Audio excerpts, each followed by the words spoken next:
Hello and welcome to Spinster's Library. I'm Claudia and I'm about to go into town to find a book for the winner of the giveaway that I ran last month, which is Amber. Amber also runs a booktube channel called Amber Unabridged, which is linked down below. Go check it out. So the way that I ran this giveaway, if you weren't here for that, is that I had people send me their entries via Goodreads.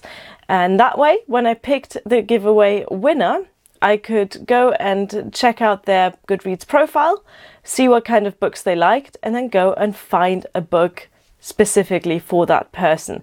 And because this is Spinster's Library, that book will be bought from a charity or secondhand bookshop. Now, I kind of lucked out with Amber winning this one because, like I said, she has a booktube channel.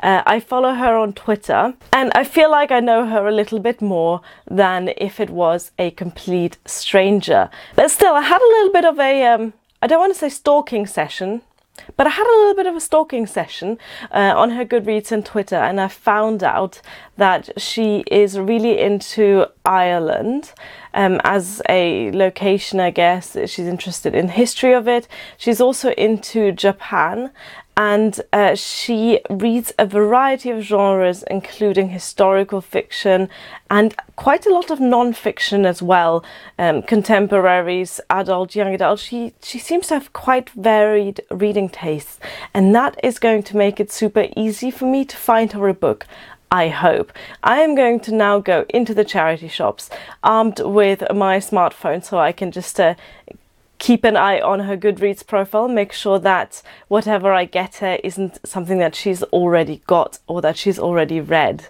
This is going to be fun. See you back in a minute. And I'm back.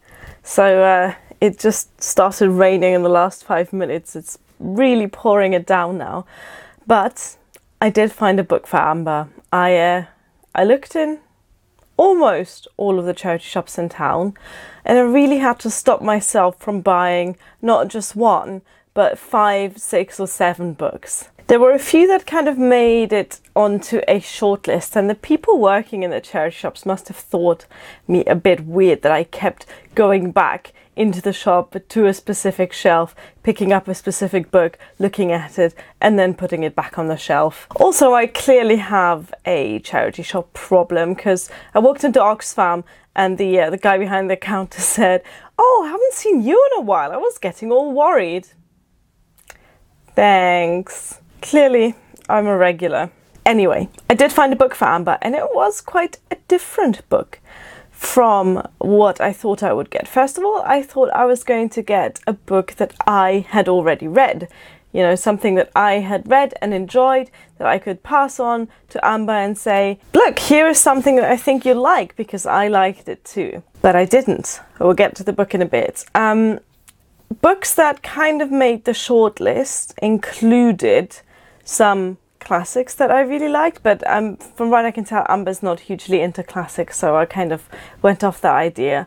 I also found some Doctor Who related books. Now I know Amber's a bit of a Whovian like me, and I also was keeping an eye out for books set in Ireland. I found a few, including Tony Hawk's Travelling Round Ireland with a Fridge or something like that. What's it called? Yes, so this is Tony Hawk's, the comedian, rather than Tony Hawk, the skateboarder, wrote a book 20 years ago now called Around Ireland with a Fridge, which was a bit of a hit in the UK. I don't know if that's a book that's kind of made it in the rest of the world, but I've certainly heard of it and I spotted that, so that made it onto the shortlist. Another genre that I was considering was fantasy, because I know Amber reads quite a bit of fantasy, but the fantasy books that I saw that looked kind of interesting, I didn't really trust my own judgment on that because I myself am not a fantasy reader. In the end, I spotted this book in the local Oxfam, and it is Star of the Sea by Joseph O'Connor.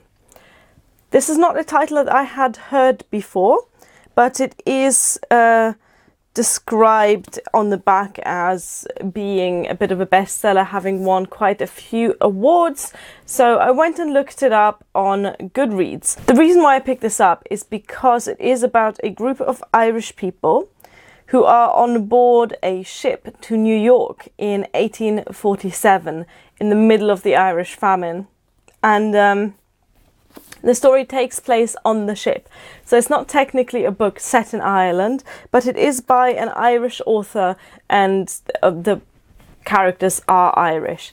It's also a historical novel, and I don't think Amber reads historical novels a lot, but I know that she has read a few. So hopefully this is as good as everyone says it is, because I did look it up on Goodreads and it's got some fantastic reviews. It's got overall a really good rating, and people whose opinion I trust, like for example Simon Savage, gave this a raving review. I really had to stop myself from buying a ton more books, but the whole point of me doing this giveaway is that I wouldn't spend a lot of money on the book itself, so that I could then actually ship it across the world. I'm going to probably put a few extra bits and goodies in there, but this is the book that I chose for Amber as the winner of my Spinstery book giveaway. I really hope she's going to enjoy this. I don't know if she's watching this video right now or not, because before I upload this, I will send her a message just warning her that there will be spoilers in this video, and then she can choose whether to watch this or not. Doing this giveaway was a lot of fun. I can't wait to do it again. I'm just going to have to find a reason. There will be a reason one day to do another giveaway like that. This was really lovely to do. I like buying books for people, and I should do it more often.